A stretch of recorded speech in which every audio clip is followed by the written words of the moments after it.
téléspectateur téléspectatrice yu Jama TV yu saxoo di ñu seetaan muy góor ak jigéen mag ak ndaw fu si waay mën a nekk am ci ñun kóolute di ñu taaxirlu waxtu bu dee nu ko raw lañu amee cofeel pas-pas ak yéen a ngir dégtal leen lépp leen soxal waxtu ba jot na yéen a ngi ci seen émission bu mag bi lee di les échos du moment ñu koy amal alxames bu jot ci waxtu bi lee tey nag duñu sori sax ci présentation bi parce que dañu xaw a tardé waxtu bi moo ñu daal di njat waaye rek dañuy leen di présenter suñuy invité ki nga xamante ne moom lañ dalal tey ci plateau Jama TV bu ko defee mu nuyoo askan wi tatagaloo ak askan wi ngir ñu mën a dugg ci waxtaan bi monsieur Diouf Mbaye ñu ngi lay ziar bu baax a baax di la dalal ci émission les échos du moment ci Jama TV. bismillahi rahmaani rahim Cheikh. maa ngi lay delloo nuyoo bi. di la jox sama nuyoo nga joxal ma ko waa kër gi yëpp. en commençant par le DG de Jama TV. di nuyu sama xarit yi ak sama am du jàmm yu may seetaan ak samay collègues yëpp. waaw di nuyu téléspectateur Jama TV yëpp. trop nag toog sa plateau tey. ok mu daal di am solo pour une question préliminaire ak climat bi tàngoor beeg seddaay be ak yooyu yëpp naka nga gisee li nga xamante ne mooy le climat actuel du Sénégal.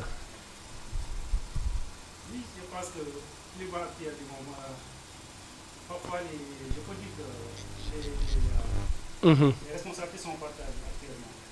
ok parce que climat yi moom muy mën di mel rek. war nañoo mën a doxal moom su apaisé daal. ñu mën a apaisé waaye su defee contraire bi je pense que si ñun la. ok mu daal di am solo bu baax a baax am na solo xam naa sa micro bi dafa xaw a am problème tuuti mais je vais parler ak ñi nga xam ne ñooy rési ñu ñëw defaral la ko rek après yow nga dugaat def li nga xamante ne mooy une brève présentation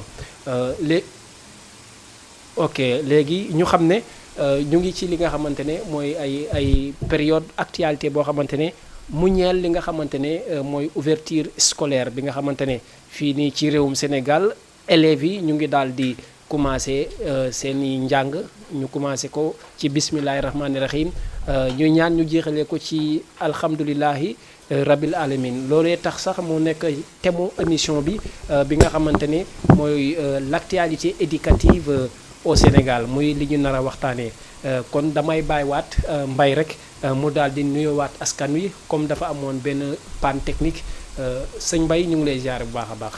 bismillahi rahmaani rahim. Cheikh maa ngi lay delloo nuyoo bi. di jël sama nuyoo teg ko sa loxo. nga joxal ma ko waa kër gi yëpp. kër gi Jama TV en commençant par le directeur général. di nuyu sama am du jàmm yëpp. yi may seetaan sama collègues yi sama xarit yi. di nuyu téléspectateurs yi Jama TV yëpp. di am mbégte trop nag toog ci sa plateau tey. ok merci beaucoup macha allah Mbaye comme ni ma la ko waxee sànq le climat actuel du Sénégal ban satisfaction ou ban idéologie ou lan moo si sa gis-gis ak ni mu demee nii souvent mu tàng ba jéggi dayoo. oui Cheikh je pense que climat actuel bu Sénégal ça dépend de ñun. ñi nga xam ne ñu ñooy Sénégalais yi. su apaisé daal ñun la waaye su tàngee tamit ñun la. su ñu bëggee mu apaisé moom dina apaisé ñun daal ñu ngi ñaan yàlla mu apaisé bu baax a baax a baax.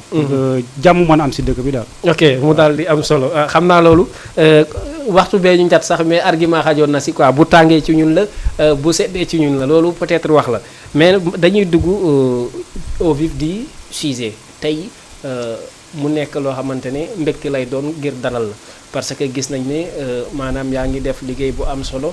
ci professionnalisme ci li nga yëngatu mais tey daa am loo xamante ne faw ñu laaj la ko tey ñëpp gis nañ ko ci affiche bi physicien tey Mbaye su ma la waxee lan mooy physicien ban explication nga ñu si mën a indil ak radioprotection à quoi ça s'agit exactement. merci Cheikh.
précieux.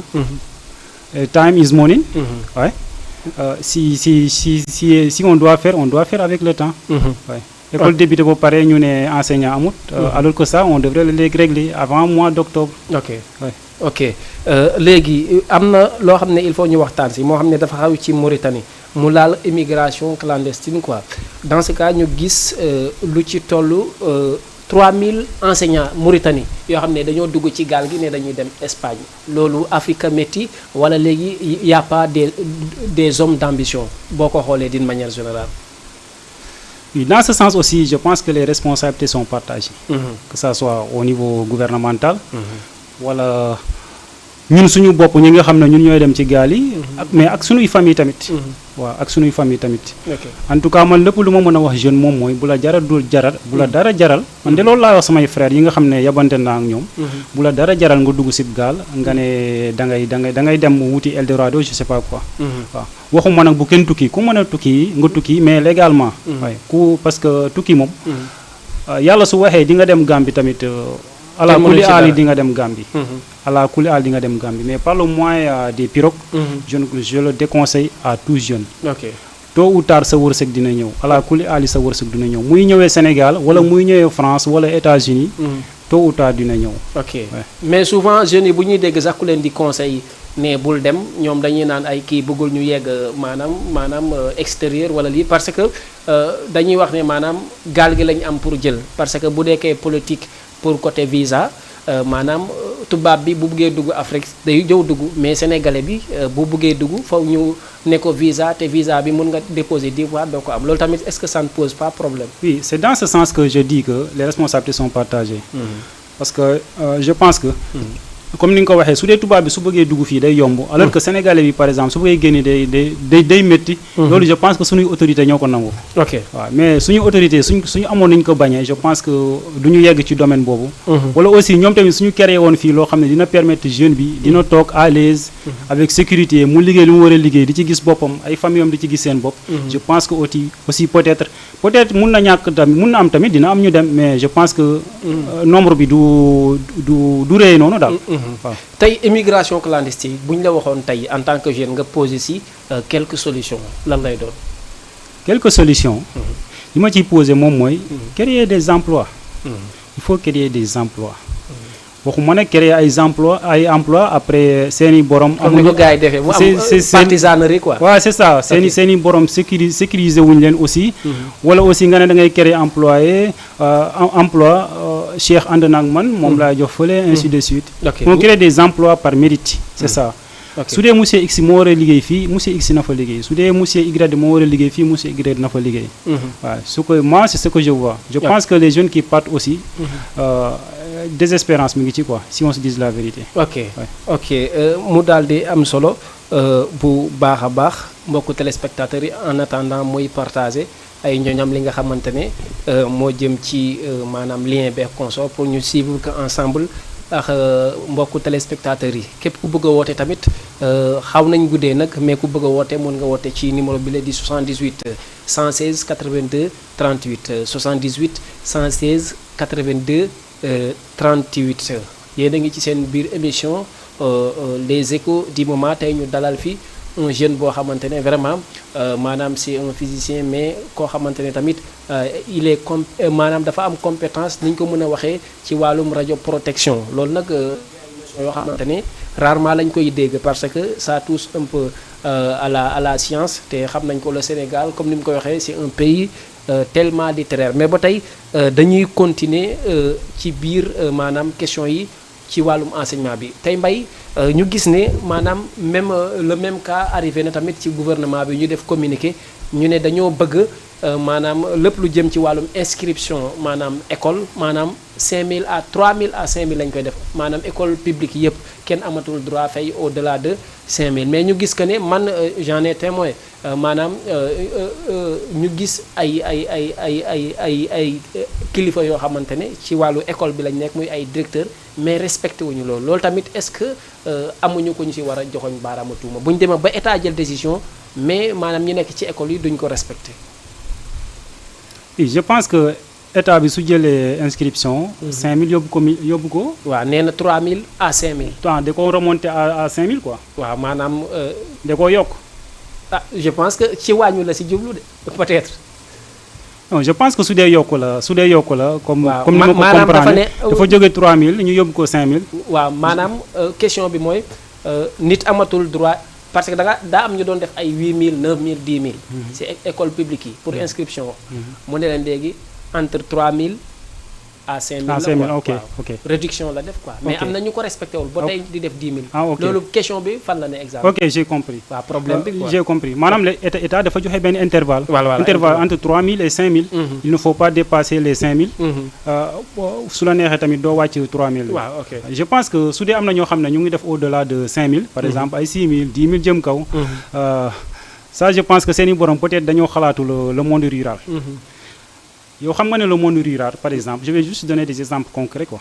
le monde rural xam nga ne béykat moo fa nekk. béykat bi fa nekk lan la yaakaar pour mën a inscrire doomam. li nga xam ne moom la béy. actuellement nous sommes toujours dans l'hivernage. lan moo ñor pour béykat bi mën a jaay dem inscrire doomam waxaguma sax ay waxu fourniture inscrire doomam. waaw je pense que suñu demee nag boo yenni peut-être yenni directeur école yi di doxale noonu. je pense que eux ñoom xalaatuñu seen ginnaaw quoi. alors que ñun Sénégalais dañu war a jàppalante suñu biir. Maintenant l'autre responsabilité je pense que c'est l'État aussi. ay règles soo ko tegee il faut qu'il y ait un suivi. ok il faut qu'il y ait un suivi maintenant suivi bi nag pour mu am xam nga école yi dañoo bari waaw mooy suivi bi rek. école yi dañoo bari. il faut nga taxaw en ressources humaines yu lay permettre nga am suivi boobu. c'est ça su amee suivi rek les choses seront appliquées à la règle. maintenant su dee da nga wax nii rek joxe sa intervalle alors que amul suivi amul kuy dem contrôle école bële. waaw su dee benn mbay dafa ubbi école am te intérêt crypto personnel am moo ko ñor tamit.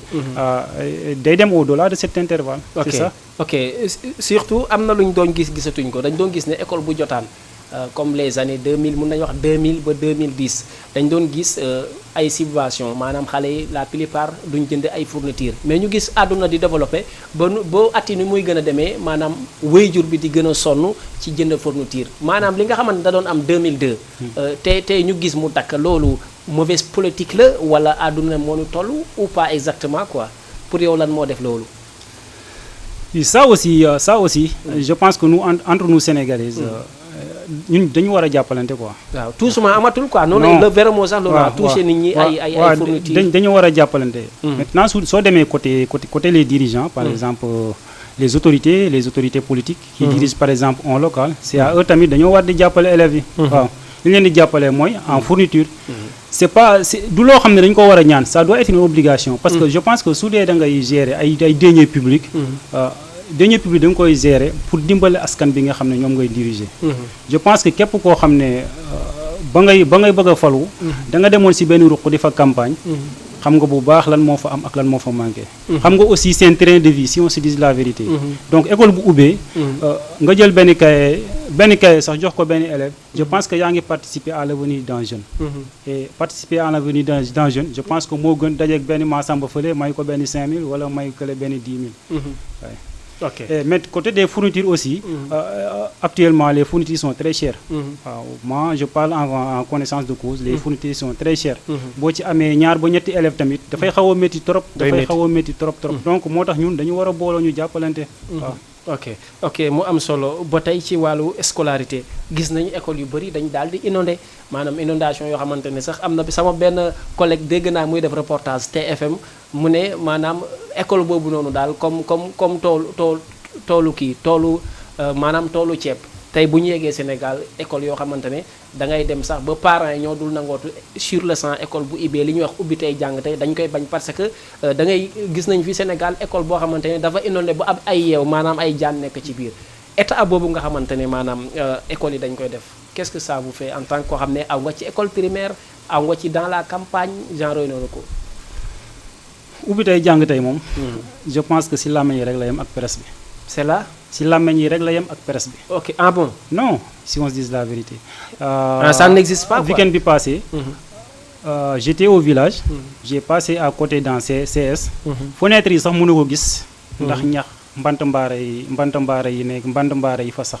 donc si on me dit que école yi aménagé nañ ko jaaxal na ma j'ai même posé la question waaye école bi xanaa ubbeegul ñu ne ma pourtant ubbi na de. ah bon mais si digg bi moom la élèves yi jël aménagé ko alors que CS la de CS bu rëy rëy la. mais ñax yi dañuy sax fatt fenêtre yi bu doo ko mën a gis xam nga loolu tamit c'est pas sécuritaire. ok ok mu daal di am solo bu baax a baax léegi am na loo xamante ne nag bëgg nañ ci wax tey maanaam mu jëm chaque jour ci wàllum li nga xamante ne moom mooy actualité scolaire tey dañoo gis ay enseignants yoo xamante ne dañuy nekk ay enseignants ba pare mais nga gis leen ci langue politique bi tey ñu baal ma c'est pas may wax ci côté Macky Sall ou pas wala ngay def kuy nga gis kuy def cours ci école am nga dégg muy joxe exemple bu xew ci langue politique bi di ko wax ay élèves am yoo xam ne sax amaguñu maturé di joxe des cas si Ousmane Sonko wala di joxe des cas si Macky Sall loolu noonu est-ce que du indi loo xamante ne mooy bouleversement ci xale yi nga xamante ne amaguñu benn maturité ba ñu leen di jox des cas d'exemple politique.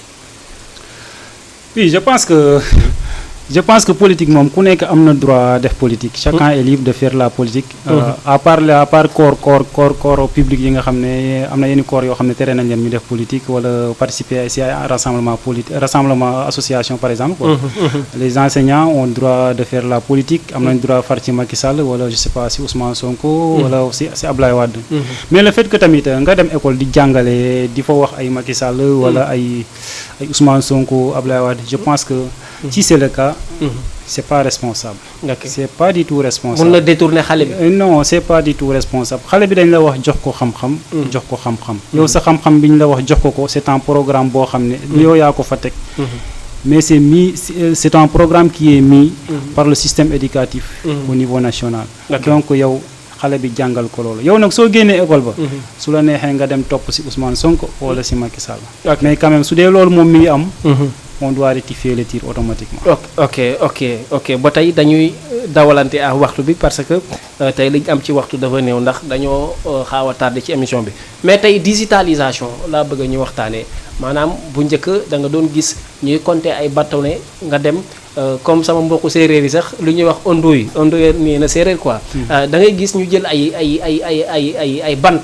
maanaam di ko compter comme bâtonnet ñu dem ba tubaab bi indi ñu ay kaws ñu koy compter ay bâtonnet am na temps ay xeer lañ doon jël di ko compter tey ñuy dem ba dugg ci benn monde digital boo xamante ne maanaam tey yow mi nekk élève sax pour nga jàng il faut nga xam ci wàllum digitalisation tey le Sénégal n'est-il pas en retard ci côté boobu selon sa gis-gis fa nga jóge ak fa nga ñëw tey ci njàng.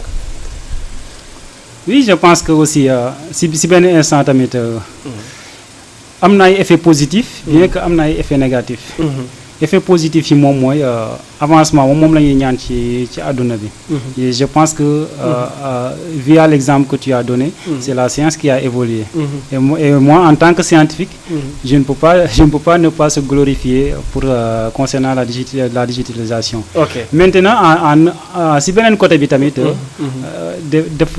dina jur ay effet négatif si benn côté par exemple il y a la paresse da ngay dem ba xale bi day paresse dootul bëgg a xalaat de trop ci boppam bi pour génne yenn problème yi ainsi de suite il tape juste par internet mu am résultat bi day jur la paresse intellectuelle quoi. Ça aussi soo ko seetloo effet négatif bu mu am c'est pas pour aussi c'est pas pour tamit kii sunu rakk yi wala sunu doom yi mais boo seetloo seen niveau ak ñun sunu niveau bu ñu amoon non c'est pas la même chose. Ah bon. Et je pense aussi que peut-être c'est à cause des réseaux sociaux comme ni nga ko waxee noonu ñoom seen recherche yi xalaatatuñu ainsi de suite. waaw ça aussi c'est un point négatif. ok léegi bu dee côté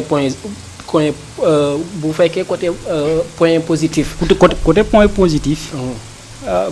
Comme je l'ai très bien dit, c'est la science qui a évolué. La science est indispensable aujourd'hui dans le monde, que ça soit dans le présent et dans le futur. Il faut qu'il y ait l'évolution de la science. Maintenant, la science tamit ça ne veut pas dire que baax na rek. tout lépp baax na loolu mënul nekk ci àdduna. àdduna loo gis dina am ay effets positifs. ak ay effets négatifs. ok léegi bu dee expérience bi nga jot a am moo xam ci gëstu wala nga déplacé wu d'un pays à un autre. est-ce que gis nga Sénégal comme ni ñuy utiliser réseaux sociaux nga xam ne ci ay côté faits divers maanaam di wax diw jote nañ maanaam duñ ko consacré ci côté éducation bi est-ce que yooyu noonu boo defee comparaison entre le Sénégal et d'autres pays occidentaux est-ce que sont-ils pareils exemple? Non c'est pas pareil. c'est pas pareil fii moom suñu waxante dëgg rek je pense que réseaux sociaux mun nañ ko utiliser pour jàng xam-xam. Mais malheureusement c'est pas tellement le cas à 100%. C'est pas tout le monde. C'est vrai. Mais la quasi-totalité, vraiment, ils utilisent les réseaux sociaux juste pour des futilités, alors que ça doit être le contraire. Comme tu l'as si bien dit, sur des CNN pays, par exemple, ils ont organisé des affaires, ils ont organisé des événements. Moi, j'ai assisté à des événements, ils ont organisé, ils ont organisé, ok. à partir de la digitalisation, si nous organisons un événement, pour réussir, c'est parce qu'une autorité a été invitée. Mais les gens ont géré le. C'est parce que nous aussi top nous trop réseaux sociaux pour des futilités. Il faut qu'on dise la vérité. Au Sénégal, en Afrique subsaharienne, top pour réseaux sociaux, TikTok, Facebook, di wax lu la neex, di def lu la neex, tu perds du temps. Ok. Alors que tu vas bien, le time is money. Ok. Il faut se battre avec le temps. Le temps est précis. Oui. Ok mu daal di am solo bu baax mbokku téléspectateurs yi yéen a ngi ci seen émission les échos du moment ñu koy amal alxames bu jot ci waxtu bile tey ñu am invité ki nga xamante ne mooy Mbaye Diouf ñu war a waxtaan ak moom ci actualité éducative waaye tamit dinañ jëm ci moom waxtaan ci tuuti politique. Mbaye dama la bëgg a xam ndax yow vous êtes du tout politicien ou pas? Très bonne question. Sénégal. soo waxee politicien la rek ñu jàpp ne yow da nga maanaam politicien maanaam waaw da nga bon waaw maanaam doo wax dëgg waaw ainsi de suite aussi boo waxee politicien la rek ñoom dañuy jàpp ne politicien moom mooy ki nga xam ne rek moom mooy wax votel leen ma jiite nangam jox leen ma jiite nangam non c'est pas seulement ça la politique. La politique c'est l'art de développer la cité. Madame yow mi dem ubbi sa entreprise, créer employé, ñu fay liggéey, c'est ça la politique et c'est la vraie politique. La vraie politique ce n'est pas de sortir en rue pour demander quoi que ce soit ou bien wax dem fële voter leen ma. C'est pas ça la politique. C'est pas ça la politique. La politique c'est de développer sa cité. Madame fa nga dëkk, fexeel nga participer ci développement foofu. Loolu moom mooy politique. Yow diitu politicien nga. Moi, je suis politicien, mais pas le politicien qui dit votez moi. Je ne suis pas partisan d'un parti ou dans tel autre parti. Mais je fais des choses, au moins de ma fay nit, mu gis ci bopam, ma fay ci ma samba, mu gis ci bopam, ma fay ci ma demba, mu gis ci bopam. C'est ça la politique. La politique, c'est d'aller aider sa population. Et dans ce sens, moi, je suis là-dessus et je vais continuer à aider dans ce sens. C'est ça la politique. Ok mu am solo bi ñuy ibi yaa ngi woon ci ay aspect yoo xamante ne mu jëm ci li ngay suivre te dañ gis Sénégal da ngay gis koo xamante ne dafa jàng ba jàng jotee maanaam am xam-xam ba jàng jotee wala nit ñi foogee la xam-xam maanaam gis ko ci yow mais ñu dem ba benn instant ndaw ñi di la déglu jeunes yi di lay déglu ngay dégager benn énergie ci côté connaissance mais boo demee ba ci biir ñu détourner la maanaam dugal la ci politique après ñi nga xam ne dañ la doon roy ci wax bu leer ba nga doon wax wala xam-xam ba nga doon jox après dañuy taayale sax pour déglu la mun naa la jox benn exemple comme tey Ismaïla Madior Sarr da doon koo xamante ne maanaam d'une manière maanaam si côté éducation dafa nekkoon professeur université ñëpp di ko roy mais bi mu duggee ci politique bu yoxaat yi sax ñu ne kii ay naxa sax ndang lay doon tey maanaam ndaw bi wala jeune bi ban comparaison wala ban taxawaay la war mën a am pour def la part entre bu waree politique mu politique waaye tamit garder li nga xamante ne mooy xam-xamam ba maanaam mën ko ñàkk ba ndaw ñi mën si jëriñu exemple. Oui, je pense qu'aussi quand tu parles de jeunes, à chaque fois boo waxee jeune rek il faut que les responsabilités soient partagées. mu nekk jeune bi ci boppam. mu nekk ay parents am. mu nekk ay frères am sax ay sœurs am. mais aussi les enseignants. mais aussi les autorités politiques. les responsabilités sont partagées. Je pense que autorité politique bi. li nga xam ne du ko détourner doomam. Tu vois rarement les fils des autorités politiques dans les milieux politiques. Rarement. Okay. Pourquoi Maintenant, pourquoi eux, ils utilisent les fils des autres? Je vous repose la même question. C'est pourquoi je te dis que les responsabilités sont partagées. te loolu dafa war a dakk. jeune bi tamit dafa war a gëm boppam. gis nga politique baax na. chacun est libre aussi de faire de la politique. mais je pense que politique balaa nga koo def nit da nga jeune en tant que jeune da nga war a jàpp ci lu dëgër. su ko defee politicien du la téléguidé. soo xesee ba jàpp ci lu dëgër. benn politicien du la guidé. Au Sénégal, si tu es politicien, si tu es ministre, si tu es DG, tu te crois comme le plus intelligent. Alors que ce n'est pas le cas. C'est pas le cas. C'est pas parce que c'est le maire, c'est le ministre, c'est le DG, parce que mon fils d'accord jàng wala moo gën a intelligent au Sénégal. Non, non, yàlla moo ko dogal. Yàlla moo wax yow di nga jiite lii. Léegi jeune bi nag il faut que mu gëm boppam mu xam ne moom mën na réussir sans politique. Malheureusement, beaucoup de jeunes d'aujourd'hui pensent que mënuñoo réussir sans politique. Okay. Ils utilisent la politique maintenant comme escalier quoi. naa ci jaar am non. nit da ngay gëm sa bopp. dama liggéey ñefe jàng. sabablu. ndaw noonu la war a def. su ko defee sa wërsëg. ala kulli aali di nga ko jot. ok espoir u Sénégal avenir u Sénégal dans avenir u Sénégal fi ñu jëm sa yaakaar ci kan nga ko teg. sama yaakaar ci kan la ko teg. ci réew mi pour mu jiite réew mi. waaw. je pense que kii jiite réew mi moom yàlla rek moo ko xam gis naa ne ku nekk yaa ngi. tëb mais am na koo bàyyi xel koo xam ne da ngay wax ne kii su ma sañoon comme bu deekee yaa ngi xool li xew ci au niveau international. pour réew mi développé ñàkkul koo xamante ne boo sañoon moom la ñuy jox réew mi. non man moom awma benn choix man kay xam nga lu may xaar. jour ba jot rek ma dem voté ji. waaye li ma bëgg daal moom mooy képp ku fi mën di toog. na yërëm Sénégal yi. ok benn parce que Sénégal nekkuñu. dañoo nekk pays en voie de développement on n'est pas encore à 100% en développement. Donc il faut yërmande am fi. yërëm nit ñi moom mooy. Sénégal da ngay wàññi dund bi. dund bi soo ko wàññee may Sénégalais yi jàmm. c'est ce que les Sénégalais demandent Sénégalais la muy laajte bariwul de. lu muy laajte bariwul de. aussi jafe-jafe yi fi nekk man xam naa ko yow xam nga ko ki fi war a toog suba xam na ko fi ki toog tey xam na ko. waaw donc c'est ça man daal ku yërëm sénégalais rek yàlla na nga toog fii ak ku muy mën di doon nag su dee monsieur X wala monsieur Y yàlla na mu toog fii. point. ok Mbaye naka nga gisee maanaam visage politique bu Sénégal quoi maanaam ni mu demee maanaam ñii ne nañ emprisonnement bi bëri na ñii ne nañ maanaam politiciens yi dañ lëmbee réew mi maanaam tey nee nañ jàmm sax amatul ci réew mi maanaam politique u Sénégal boo ko doon jox une mention ban mention nga koy jox. politique au Sénégal suñu waxantee dëgg rek vraiment actuellement ce n'est pas un exemple il faut qu'on se dise la vérité ce n'est pas un exemple. Ah bon. Par exemple je vais juste donner un exemple. boo seetloo ba ñu jógee élection ba ñu joxee Macky Sall deuxième mandat. élection yi di ñëwaat. 7 jours sur 24 heures sur 24 c'est de la politique. 7 jours sur 7 de la politique. 12 mois sur 12 mois de la politique. les 5 ans sur 5 ans de la politique. Alors que les politiciens benn frange bu tuuti la rek sur la population des Sénégalais. ok xoolal bu par exemple ñun ñu dëkk aux alentours de centenaire. su ñu waxee il y a une marche politique qui doit être dans les centenaires. da ngay gis toutes les boutiques sont fermées seen i borom dañuy ñëw xëy toog croiser les bras parce que duñu ñemee. duñu ibbi et chaque jour on perd des millions. alors qu'on dit qu'on est en train de faire la politique pour la population alors que population boobu nga tax ngay def politique yow yaa ngi koy perdre des millions chaque jour.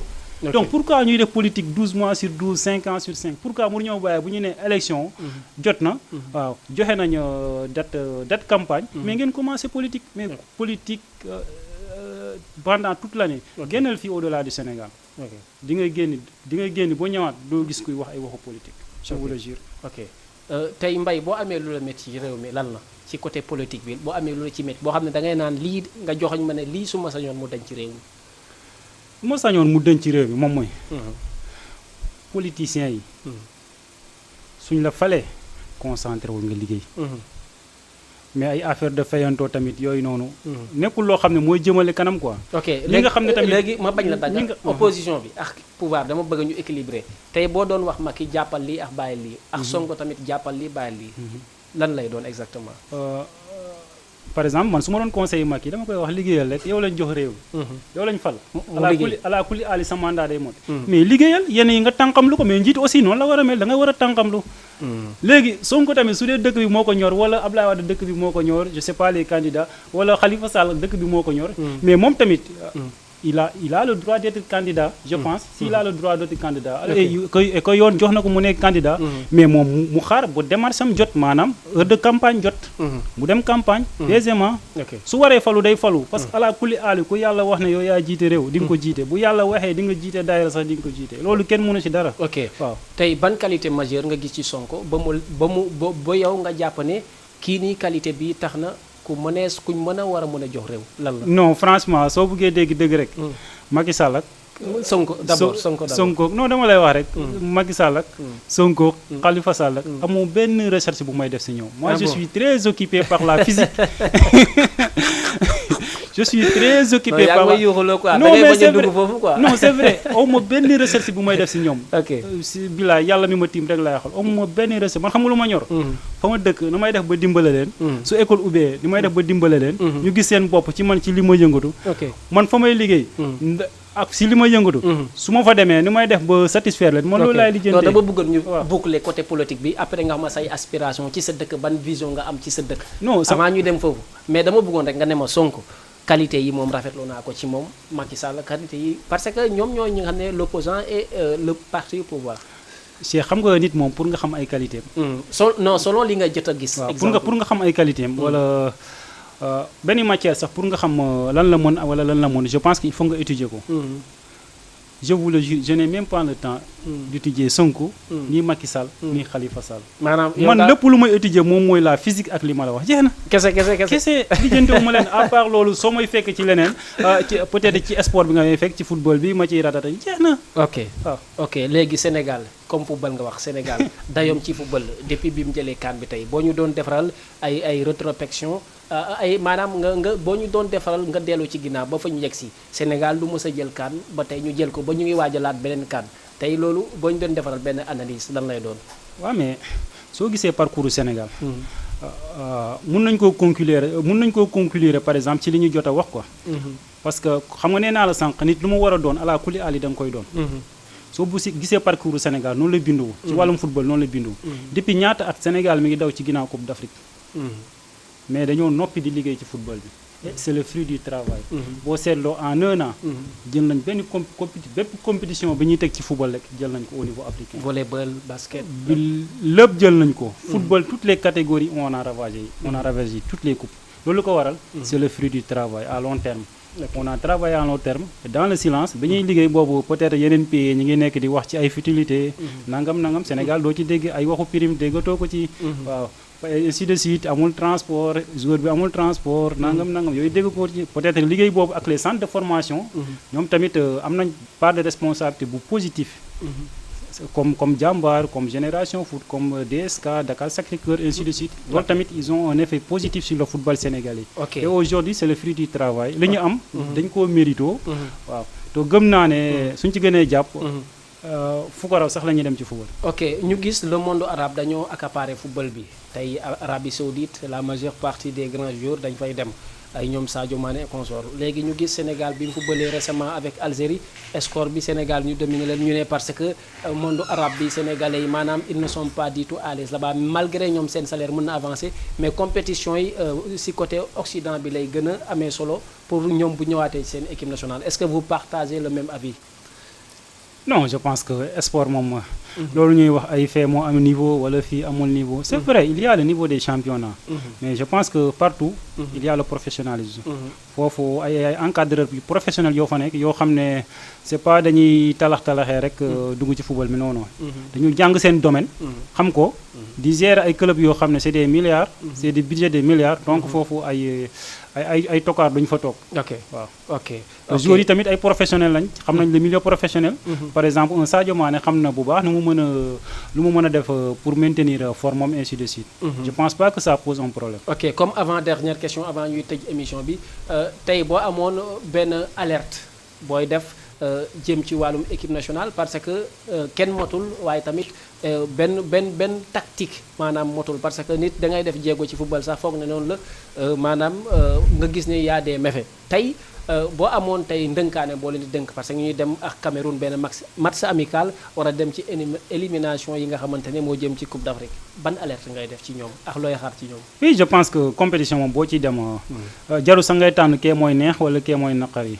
d'ailleurs Cameroun boobu nga war a matsal je pense c'est lundi match amical yéen a moom sax yéen a bokk poule xam naa ne yëgagoo information boobu. effectivement yéen a bokk poule ci CAN bi.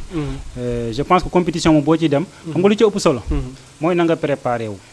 parce que d'habitude les compétitions continentaux. su commencement bi neexee rek. fin bi day tar. day metti waaw mais bu commencement bi taree tamit da ngay corriger wu quoi.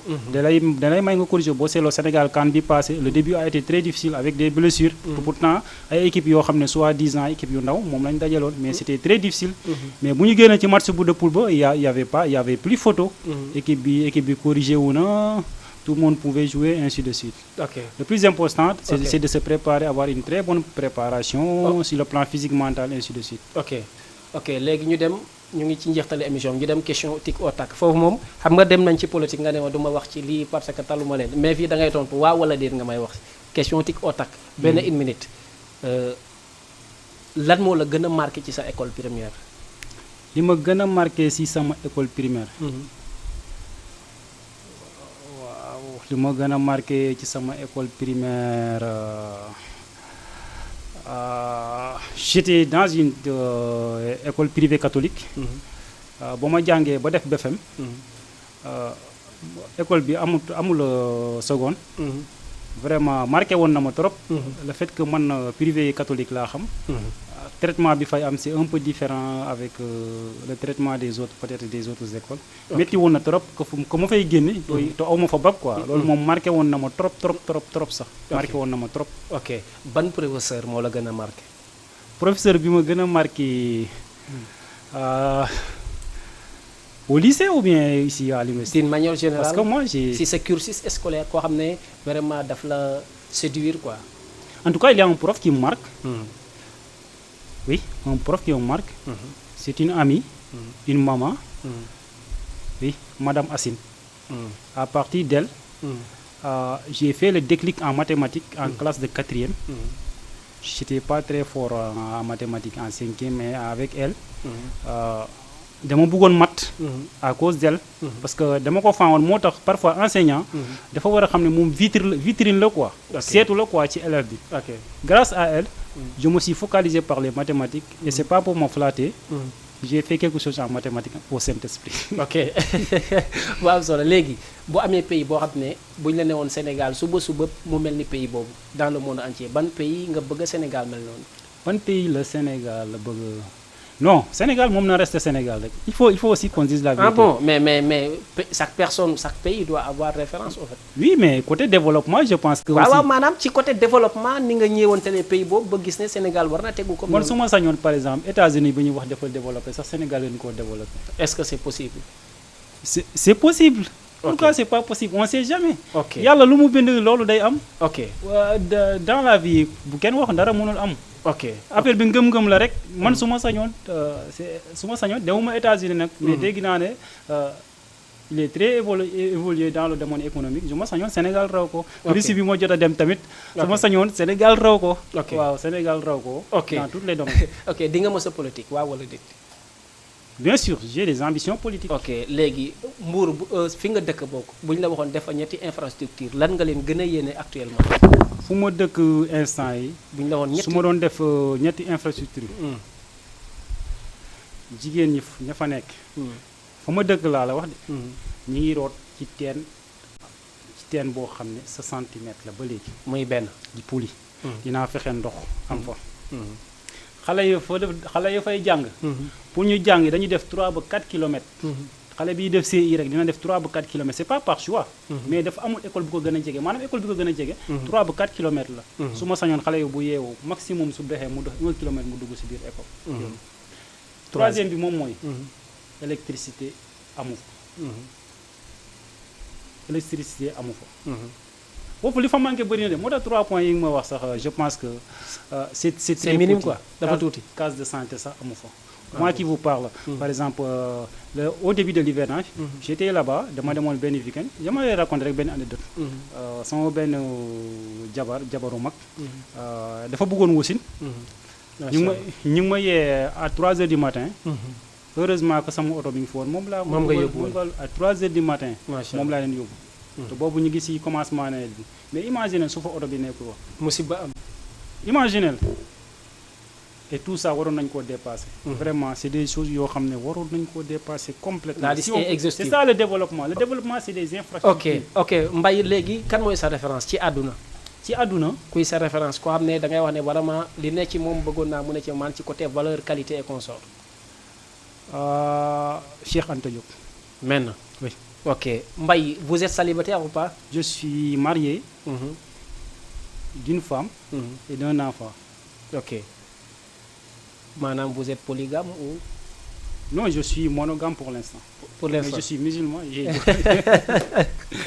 Mbaye waaw wax dëgg ne yàlla tey émission bi dafa gàtt. bul ma boole ak yaay Seydina Mouhamed. macha allah maa ngi koy ziar au passage. macha allah di nuyu di la nuyu yéen ñëpp yéen ñëpp di leen bàyyi xel borom baax nga.